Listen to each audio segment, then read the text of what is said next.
Hi welcome to base నేను మీ కిషోర్ సార్ని and next model number 4 అన్నమాట. ఫోర్త్ మోడల్ మనం చేస్తున్నాము, 4వ మోడల్ మనం చేస్తున్నాము. ఈ ఫోర్త్ మోడల్ ఇలా ఇచ్చాడు 2 power 10 into 3 power 7 into 5 power 4 2 power 4 into 3 power 5 into 5 cube and 2 power 7 into 3 power 9 into 5 square LCM అంటారు.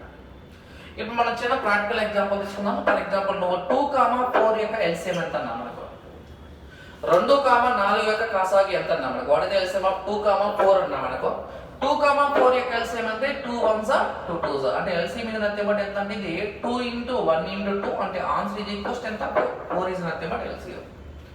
అంటే ఈ 2, 4 అనేది మీనింగ్ ఏంటి 2, 2 స్క్వేర్ కదా అంటే 2కి 2 స్క్వేర్ కి మనకి LCM ఎంత 2కి 2 స్క్వేర్ LCM ఎంత 2 స్క్వేర్. ఫర్ ఎగ్జాంపుల్ చూడండి ఇక్కడ మనకి ఇది 2, 4, 8 అన్నా మనకు 2, 4, 8 కసాగి ఎంత అన్నా మనకు నువ్వు ఎప్పుడైనా గుర్తుపెట్టి ఇది 2 4 అంటే అర్థమైంది 2 స్క్వేర్ 8 అంటే అర్థమైంది 2 క్యూబ్ 2 ని 2 స్క్వేర్ ని 2 క్యూబ్ ని కంపేర్ చేసినప్పుడు 2 ని 2 స్క్వేర్ ని 2 క్యూబ్ ని కంపేర్ చేసినప్పుడు ఎవడు పెద్దవాడో ఎవడు గరిష్టమైన ఘాతం అంటే వాడే మన ఆన్సర్. సో కాబట్టి వాల్యూ ఈజ్ ఈక్వల్స్ ఎంత 2 క్యూబ్. ఇలా సపోజ్ ఫర్ ఎగ్జాంపుల్ ని చూడు ఇక్కడ 2 పవర్ 4 2 పవర్ 5 2 పవర్ 10 అన్నా మనకోమా వీటికి LCM అనేది ఎంత అనుకో వీటిలో గరిష్టమైన ఘాతం ఎవరికి ఉంది 2 పవర్ 10 కదా. సో కాబట్టి వాల్యూ ఈక్వల్స్ ఎంత 2 పవర్ 10 ఆన్సర్. అంటే ఎప్పుడైనా గుర్తుపెట్టుకో కాసాగా అడిగినప్పుడు ఇలా ఎక్స్పోనెన్స్ కాసాగా అడిగినప్పుడు అన్నిట్లో కల్లా గరిష్టమైన ఘాతం కలిగిందే మన ఆన్సర్ అన్నమాట. సో కాబట్టి ఆ గరిష్టమైన ఘాతమే మనకు ఉన్నది ఆన్సర్. సో కాబట్టి ఆన్సర్ ఈజ్ ఈక్వల్స్ ఎంత 2 పవర్ 10 ఇలా. మరి ఇక్కడ మనం క్యాలిక్యులేషన్ చూద్దాం. ఇక్కడ మనకి ఇది ఇలా ఇచ్చాడు క్వశ్చన్ ఇచ్చాడు ఇది 2 పవర్ 10 2 పవర్ 4 2 పవర్ 7 అలానే ఇలా ఇచ్చాడు అన్న వీటన్నిటిలో యొక్క కాసాగా ఎంత అన్నాడు.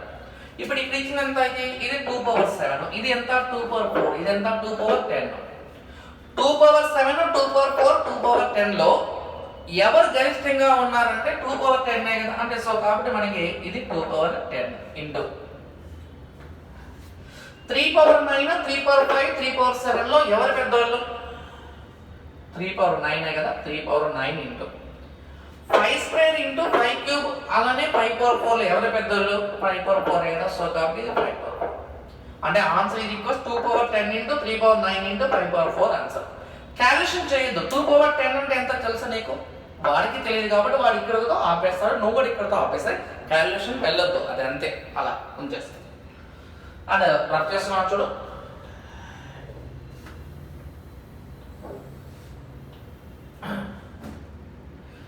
సో ఫర్ ఎగ్జాంపుల్ చూడేది ఇది 2 power 7 into 3 power 4 into 7 power 9 ఇంకోటి 2 power 10 into 3 power 5 into 7 cube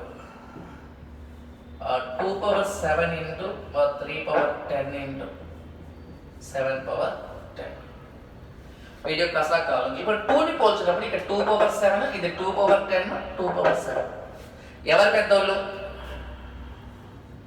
2 power 10 కదా ఇంటూ 3 పవర్ 10 3 పవర్ 5 3 పవర్ 4 ఎవరు పెద్దవాళ్ళు 3 power 10 into 7 power 10 7 cube 7 power 9 లో ఎవరు పెద్దవాళ్ళు 7 పవర్ 10 అంటే మన calculation 2 power 10 into 3 power 10 into 7 power 10 మన ఆన్సర్ అన్నమాట.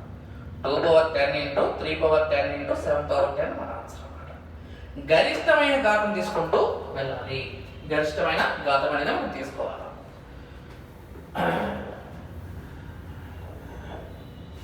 ఆ తర్వాత నెక్స్ట్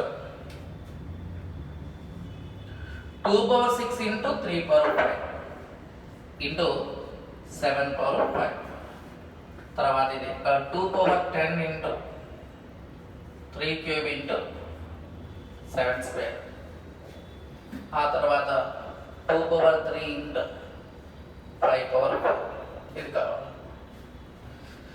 అంటే దీనిలో చూడు ఇక్కడ మనకి ఏం కావాలి ఇది 2 పవర్ 6 2 పవర్ 10 2 క్యూబ్ ఇలా పోల్చినప్పుడు చూడు ఇక్కడ మనకి ఇక్కడ ఏం కావాలి ఇది 2 పవర్ 6 ఇది 2 పవర్ 10 ఇది 2 క్యూబ్ వీళ్ళందరిలో గరిష్టమైన వాడు ఎవరు 2 పవర్ 10 కదా ఇది 2 పవర్ 10 ఇంటూ ఆ తర్వాత 3 పవర్ 5 3 క్యూబ్ ఇద్దరు ఉన్నప్పుడు పోల్చుకొని పెద్ద ఇద్దరు ఉండొచ్చు ముగ్గురు ఉండొచ్చు ఎట్లా ఉన్నా డోంట్ కేర్. మన ఇక్కడ ఏంటంటే ఏమనంటే ఇద్దరు ఉన్నా ముగ్గురు ఉన్నా సరే పెద్దవాళ్ళని తీసుకోవాలి, ఒకటే ఉంటే వాళ్ళని రాసుకోవాలి. 3/5 3 క్యూబ్ లో ఎవరు పెద్దవాళ్ళు? ఇది 3/5 కాబట్టి ఇది 3/5 ఇంటూ ఆ తర్వాత 7/5 7 స్క్వేర్ ఎవరు పెద్దవాళ్ళు? 7/5 పెద్దది. 2/10 ఇంటూ 3/5 ఇంటూ 7/5. మరి వీడి పరిస్థితి ఏంటి? మరి వీడు ఉన్నాడు కదా 5, వీడు ఉన్నాడు కరెక్టే, కానీ వీడికి కంపారిజన్ ఎవరు లేరు కదా, అలానే వదిలేయకూడదు, వీడిని కూడా రాసుకోవాలి. సో కాబట్టి ఆన్సర్ ఈజ్ ఈక్వల్స్ ఎంత? అదే 2/10 ఇంటూ 3/5 ఇంటూ 7/5 ఇంటూ 5/4 అంట. ఇది మనకి ఆన్సర్ అవుతుంది. ఓకే రైట్, రఫ్ చేస్తున్నాను. అంటే ఇక్కడ నా ఉద్దేశం ఏంటంటే కామన్ గా ఉన్నప్పుడు బిగ్గెస్ట్ తీసుకోవాలమ్మా, కామన్ గా లేకుండా ఒకటే ఉందంటే అదే మన ఆన్సర్ అన్నమాట. ఇప్పుడు 2/10 into 3/7 comma 7 cube into 2/3 comma 5/10 into 7/9 into 11 square అన్నాడు. ఇప్పుడు 2 అనేది ఉంది కదా, 2 అందరిలో ఉందో లేదో చూడు. 2 దీనిలో ఉంది, దీనిలో ఉంది కదా, అంటే వీళ్ళిద్దరిలో ఉంది కదా, 2 అనేది వీళ్ళిద్దరిలోనే ఉంది. వీళ్ళిద్దరిలో ఉండి గరిష్టంగా ఉన్నదే అదే ఆన్సర్. ఒకటే ఉందనుకో మనం అడ్జస్ట్ చేసుకోవాలా. ఇప్పుడు చూడ ఇక్కడ నేనేమనంటే ఇక్కడ 2/10 2 క్యూబ్ లో ఎవరు పెద్దవాళ్ళు? ఇది 2/10 పెద్దది ఇంటూ 3/7 ఇక్కడ ఉంది. ఇంకెక్కడైనా 3 పవర్ ఉందా? లేదు కాబట్టి ఇది 3/7 తీసేసుకున్నాం ఇంటూ 7 క్యూబ్ 7/9 ఉంది. 7 క్యూబ్ 7/9 లో ఎవరు పెద్దవాళ్ళు? 7/9 కదా. సో కాబట్టి ఇది వాల్యూ 7/9 ఇంటూ ఆ తర్వాత ఇంకా అన్ని కూడా అయిపోయినాయి. ఇంకేం మిగిలిపోయింది ఇక్కడ 11 కదా. సో కాబట్టి ఈ వాల్యూ ఈక్వల్స్ ఎంత? 11 square. 2/10 into 3/7 into 7/9 into 11 square. 11 square ఇది మన ఆన్సర్ అన్నమాట. మనకి ఇది మన ఆన్సర్. చాలా సింపుల్ కదా. అంటే కాసాగా చేసేటప్పుడు ఎప్పుడైనా గరిష్టమైన ఘాతం తీసుకోవాలా. Okay right. ఇంకొక ఎగ్జాంపుల్ చెప్పి ఈ మోడల్ ముగిద్దాము. ఫర్ ఎగ్జాంపుల్ చూడు, నీకు ఫర్ ఎగ్జాంపుల్ ఇలా ఇచ్చాడు 2/10 into 7 square 3/10 into 5/4 next 11/4 into 13 square ఇచ్చాడు. మరి వీడి ఎల్సిఎం అన్నమాట. ఇప్పుడు 2 పవర్ ఉంది కదా ఇక్కడ, ఇంకెక్కడైనా 2 పవర్ ఉందా? లేదు కదా. సో కాబట్టి ఆన్సర్ ఈజ్ ఈక్వల్స్ ఎంత? 2/10 ఇంటూ 3 పవర్ ఇక్కడ ఉంది, ఇంకెక్కడైనా ఉందా? లేదు కదా. ఉంటే కంపేర్ చేస్తే పెద్ద, ఇంకా లేదు కాబట్టి 3/10. 7 పవర్ ఇక్కడ ఉంది, ఇంకెక్కడ ఉందా? లేదు. 7 స్క్వేర్ ఇంటూ 5/4 ఇక్కడ ఉంది, ఇంకెక్కడ ఉందా? లేదు కదా. ఇది 5/4 ఇంటూ తర్వాత 11 అనేది 11/4 ఇంటూ 13 స్క్వేర్. అదే క్యాలిక్యులేషన్ చేయొద్దు, మనకు క్యాలిక్యులేషన్ చేయొద్దు. క్యాలిక్యులేషన్ చేయకుండా ఆ ఫైనల్ ఆన్సర్ రాసుకోగలిగితే చాలు ఇక్కడ మనకి. ఇది అంటే నేను చెప్పే ఫైనల్ క్లైమాక్స్ ఏంటంటే నువ్వు ఇలా పోల్చినప్పుడు ఎవడైతే పెద్దవాడో వాడిని తీసుకోవాలో, పోల్చడానికి ఏమీ లేనప్పుడు ఏదైతే ఇచ్చాడో అది ఆన్సర్ అన్నమాట. సో కాబట్టి ఇది మన క్యాలిక్యులేషన్.